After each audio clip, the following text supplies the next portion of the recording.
زندگی کی جنگ خود لڑنا پڑتی ہے۔ لوگ صرف مبارکباد دینے یا فاتحہ خوانی کے لیے آتے ہیں۔ نیت کتنی بھی اچھی ہو، دنیا تم کو تمہارے دکھاوے سے جانتی ہے، اور دکھاوا کتنا بھی اچھا ہو، اللہ تم کو تمہاری نیت سے جانتا ہے۔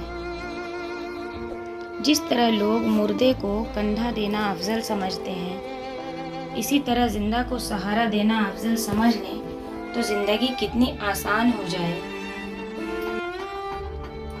اپنے وہ نہیں ہوتے جو آپ کی غلطیوں اور عزتوں کا تماشا بنائیں، بلکہ اپنے وہ ہوتے ہیں جو آپ کی غلطیوں پر پیار، مان، بھروسے، احترام اور ادب کا پردہ ڈالیں۔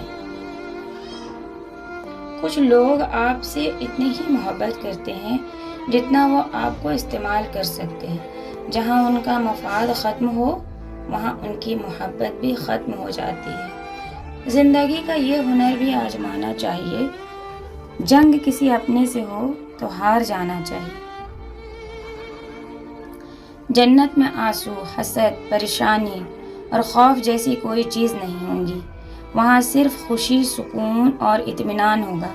اللہ تعالی ہمیں جنت میں لے جانے والے عمل کرنے کی توفیق عطا فرمائے، آمین۔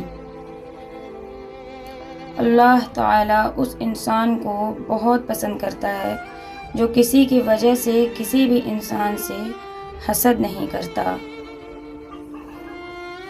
حضور صلی اللہ علیہ وآلہ وسلم نے ارشاد فرمایا، خبردار، حسد سے بچے رہو، کیونکہ حسد نے ہی قابیل کو اپنے بھائی حابیل کے قتل پر ابھارا تھا۔